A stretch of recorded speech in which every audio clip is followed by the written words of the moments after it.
What is up, guys? Welcome back to the channel, and in today's video I'm going to be showing you the most efficient way to net some serious money in Aneurism IV. Starting from the very beginning as a pro with absolutely nothing.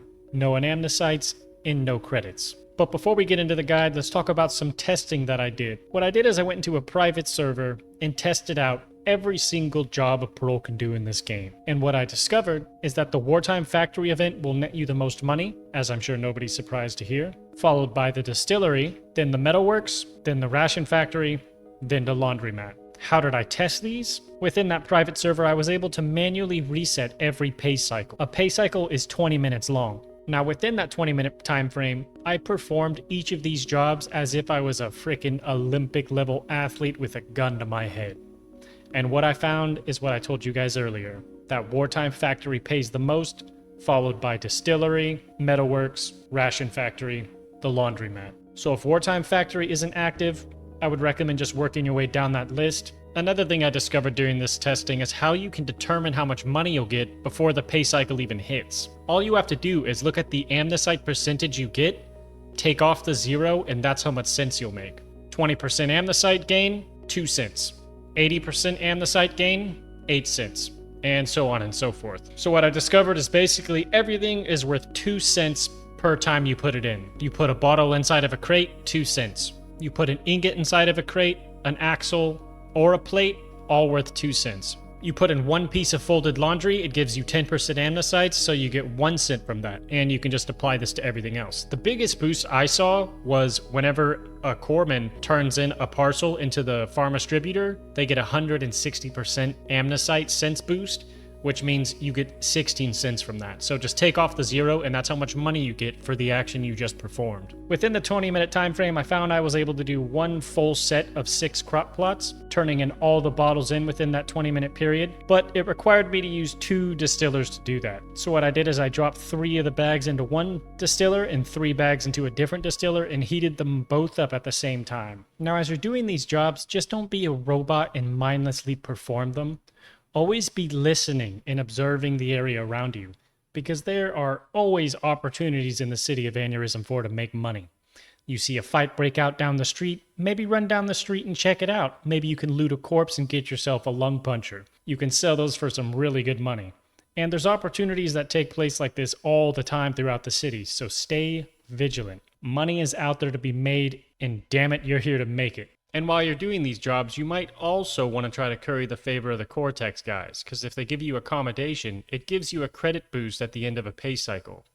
However, right now in the game, I think it's a little bugged, so it's not really working, but in the future, after it's fixed, this will definitely be something you'll be wanting to try to do. And so how many pay cycles are you going to have to go through before you can really start getting into the big numbers? It really depends on what your long-term goals are. But for the sake of this video, we're imagining our long-term goals are to make as much money as we possibly can. So while you're performing this job, after you get enough amnesites to become a banker, you want to become a banker as fast as you can, because this will allow you to make money off transaction fees as well. So you'll already be making money while you're trying to work your way up to afford a property. And because for this video, our goal is to make as much money as possible, we want to save up as much money as needed to buy the general store, which is 250, which will take about 2 or 3 pay cycles typically. And now everything we're about to talk about in terms of making money in the general store can also be applied to other properties. But just know that not all properties have the same things the general store has to utilize.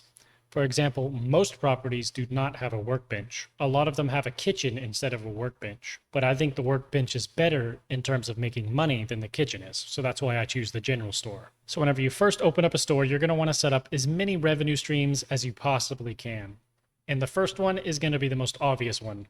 The pay station or register, as some people call it. For a pay station or register, you're going to have to be either a dealer or a banker in order to fill this thing up with food, because food is one of the easiest to sell items, and it actually can be sold for a decent price. You're going to have to use the dealer net as a banker or dealer in order to even access the best food items in the game, though, which are gabagool and the sausage roll. What I would recommend when it comes to buying these different food items off the dealer net is you wait until it's under 10 cents. Sometimes you'll see them priced all the way up as high as like 25, 24 cents, but you'll also see them as low as 8 cents. The dealer net, for those of you that don't know, goes through cycles. So the prices you see on the far right side are not static. What you'll have to do is come back later after another dealer net cycle takes place, type in listing again, then you'll have a new listing of 10 items available for sale, all with different prices than what they previously were. So what you want to do if you want to make a lot of money is buy them as cheap as you possibly can. That way you can get yourself more profit off the sale of them. And so now you've managed to purchase it for a relatively cheap price, and you can see that it's available, but you have to go pick it up across the map. What you want to do before that is store your money in your register. To store your money in the register, you have to drop an item in it, look at the amount of money you have in your inventory, set that item you just put into the register as the same amount of money you have in your inventory, and then essentially what you're doing is purchasing this item from yourself. This will safely store all of your credits into the register, and you won't have to pay any type of fee by doing it with a banker. So not only does it save you money by not having transaction fees, it also saves you a bunch of time and potentially could save your life because you don't have to go find a banker outside in the city. After you safely secure your money, just lock your door and go get your items and come back.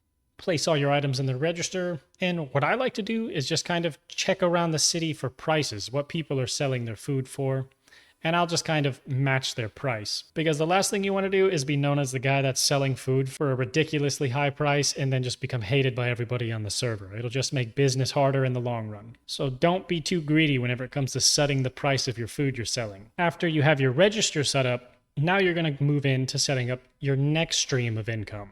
So you already have two set up right now if you're playing as a banker. You have your transaction fees.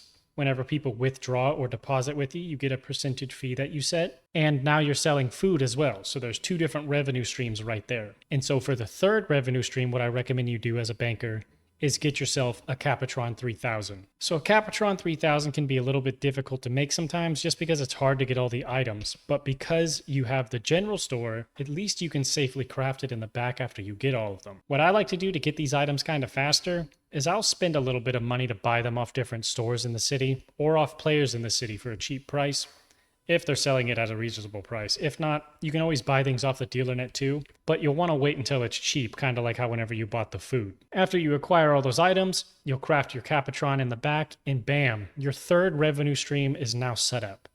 All you'll have to do is either get fish from the docks or just find suspicious meat throughout the city.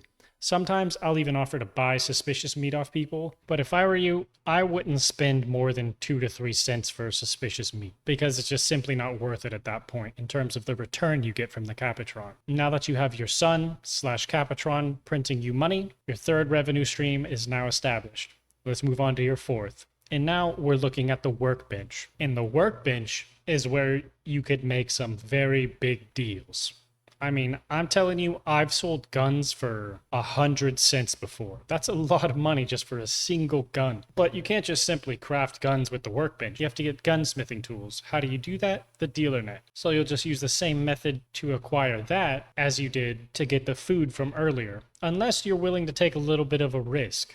Or if you have a decent amount of amnesites. For the way that requires a little bit of a risk is you could maybe go to the underground and try to buy one for cheap off the guys in the underground.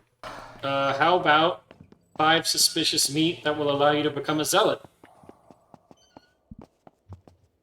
You know what? Deal. Fuck yeah. Boom. There you go, bro. Thank you. Right back at you, buddy.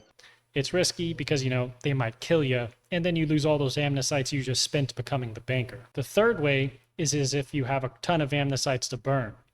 What you could do is just allow yourself to no longer be alive as the banker, spawn in as a scumbag, grab yourself some gunsmithing tools and maybe whatever else you want, store these items in a dark hidden place outside of the underground, and then come back there as a prole, pick them up, take them back to your store, store them in the back, and then allow yourself to die as a prole and become a banker once again. But that is quite a bit of an amnesite investment because you have to spend amnesites to become the scumbag, then the dealer, then the banker. So there's really 3 ways you can acquire the gunsmithing toolkit. I personally just prefer to buy it off the dealer net because it's the fastest method, unless you get lucky and have a scumbag that's actually pretty chill and just straight up like gives you one for free and doesn't end up pulling the trigger on you. And there you go. You now have a fourth revenue stream set up. And now while you have all four of these different streams of money coming in at the same time, you could also be working as a banker. As a banker, you can do distillery, you can do metalworks, you can do laundry, you can do ration factory. While at the same time, you're advertising the guns you're trying to sell, you're snagging any suspicious meat you see available or purchasing it for cheap, and you're trying to get people to make transactions through you. So you're basically a walking, talking, money-making advertisement. So whenever it comes to selling somebody anything you have stored in the back, which most of the time is going to be like contraband items and items you obviously don't want people to steal from you, in this example, we're going to use a lung puncher. Let's imagine somebody comes in your store and you offer to sell them a lung puncher for 50 cents. They say, yeah, sure, that works out for me. And they pay you the 50 cents. This is what you'll need to do to ensure that they don't end up like backstabbing you and killing you and getting into the back. Because the last thing you want to do is open this door up and have them kill you and just come back to you and have free range to all your stuff. So here's what I recommend you do. After they give you the 50 cents, you ask them to leave out the front of the store, and you tell them you'll be right back in like 2 minutes. You just got to get their gun from the back, and then what you'll do is you'll take the 50 cents they just paid you and purchase an item from yourself on the shop, how I showed you earlier, which will safely store all the credits they just paid you into the register. From there, you'll just get their item. You'll go back here. Let's say they're having a lung puncher. You go back out front, close this, lock this door before you let them in. They'll be out here. And then you just tell them, okay, I have your gun, come on in. They'll come inside, and then you'll close it and lock it again, ideally. That way you minimize the potential of somebody slipping their way into the back of your building. And this way, if you give this guy the lung puncher and he just decides to kill you, he's locked in your store, so he kind of just screwed himself. Your money's already safely in here, so if he kills you, you don't really lose any money. He can't get to the back to steal any of your other stuff, so essentially if he kills you, he basically just locks himself in this room. Now, if he kills you whenever you unlock the door to let him out, all you did was just lose some amnesites, but that's just kind of a risk you're going to have to take because there's really no avoiding that. So yeah, this is really the protocol I recommend doing when selling stuff from the back, just to minimize the risk of somebody getting into the back of your store and stealing all of your stuff. Now let's talk about the underground, because there's a lot of money that can be made in the underground too, because basically everybody down here is trying to buy contraband all the time. Guns, explosives, drugs, you name it, they want it. If it'll help them rot the server or cause any type of havoc, they're definitely going to want to get their hands on it. And the shops down here cost the least in the game. So if you're a banker on the up top and manage to make a friend down below and they're nice enough to give you a hijacker, you could net yourself some serious money by having one of these and access to a workbench. Because you can just craft all your guns and firearms and anything else, bring it down here, and sell it for a pretty good amount of money. Because the players down here, they can sell a lot of contraband to the vents to get their money back. But for this example, let's imagine you're a scumbag and you want to have a shop down here and you're not a banker at all. This is a pretty decent method on how to make a lot of money as a scumbag. Or just as a scumfate in general. So you'll see the price of this is 25 cents. So what I would do personally before I go and acquire my merchandise, which I'll show you how I do that, is I just sell some things to the vent until I have 25 cents. Now don't just sell everything your cult has down near the workbenches, because that's a quick way to become the most hated scumbag in the server by your own cult too. And it just, like, you know, gets rid of everything you guys need to craft stuff, which is obviously not what you want as the scum. So, 17.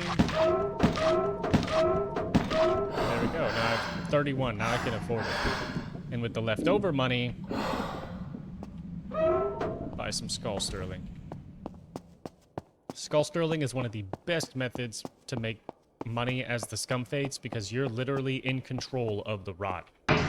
So if you know you and your friends are planning some type of raid, or you guys are going to try to attempt and rot the server, purchase a little bit of skull sterling whenever the rot is really low, and then sell it whenever the rot is really high. You'll make a lot of money that way. It's basically a long-term or short-term investment, depending on when your cult plans on attacking. Alright, so now we have over 25 credits, and we just purchased this lease. There we go, now we got it. But now we gotta do the most important part, acquire our merchandise. And if you're not a banker or dealer, you might be wondering, how the hell am I gonna do that? So obviously there's the first way. You can just go and search through all the stashes in the underground and put anything decent you find in here.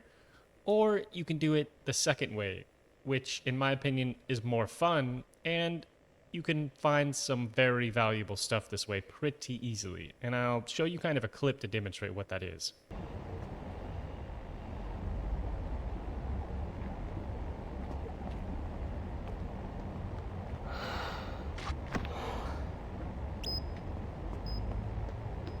It's armed.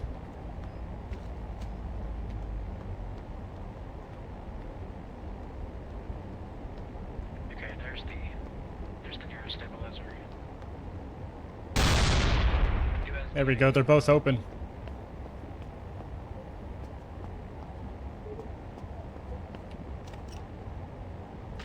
Holy methadone.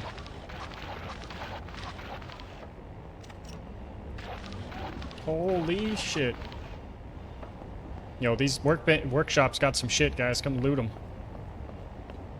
We're at the nearest stabilizer. That shit cop. And so after you acquire all those items you just got from your raid, you're just going to put whatever ones you want to sell in your register and stash away the other ones. And this is really the best method, in my opinion, to make money in the underground, because not only is it fun, you can find some very valuable items to sell. Alright guys, and well, I think this is going to be the end of the video here. I hope you guys enjoyed it. I wanted to kind of do an above ground guide and a below ground guide, because I know a lot of people just play as scum and zealots and whatnot, and don't really play as the guys above ground all that much. But like every other video, if you're new to this channel, I give you guys kind of a tidbit at the end as a way to thank you for staying all the way to the end of the video. And of course, this video is no different. And the tidbit for this one is just kind of be showing you two routes that are relatively safe to get to the club as the underground. Because dealing with sanity as somebody from the underground is a bit of the pain in the ass. So the first one is you're going to be coming up through wartime, and you're just going to basically stay in the underground tunnels for as long as you can. So if you travel through this way, what you're going to want to do is, instead of going straight through, you're going to want to turn left.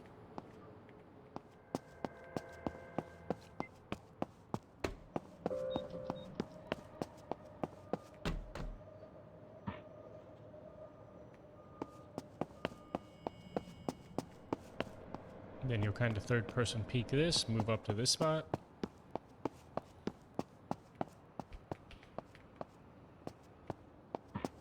Third person peek here, and then this is probably the riskiest part of the whole thing. You're gonna have to run through this spot right here and get into the tunnel behind the greenhouses. So you risk getting spotted all through here. But then once you're in this hallway, most of the time you're good. I rarely ever run into Cortex guys through this hallway, but just know you obviously can run into a Cortex guy at any moment. And then there you go. There's the club from that route. That's the fastest route from the wartime. Well, not necessarily the fastest route, but the safest route from the wartime district. It exposes you the least. And if you want to make it extra safe, destroy that camera before it spots you. And now I will show you the other route. So the other route is going to require you to come down this hallway that has the 3 little exit points and come to the very last one. You're just going to run up it, and it's going to lead you to the part where there's that broken fence in both of the workshops. So here's the broken fence. You're just going to crouch underneath it, make sure the ghost is clear, and go.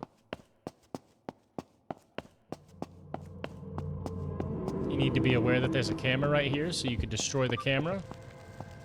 Or if you just don't care, you can just run past it.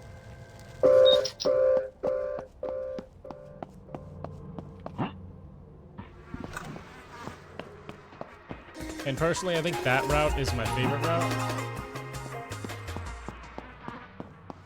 because there's a lot more cover on the way and a lot more potential to actually escape back into the underground if you need. And yeah, well, that's going to be the end of the video, guys. If you made it this far into the video, I appreciate it. I hope these tips help you. I hope everything you learned in this video, if you learned anything, is helpful in your quest to make as much money as you possibly can. And of course, guys, like always, I'll find you guys in Aneurism IV. Peace!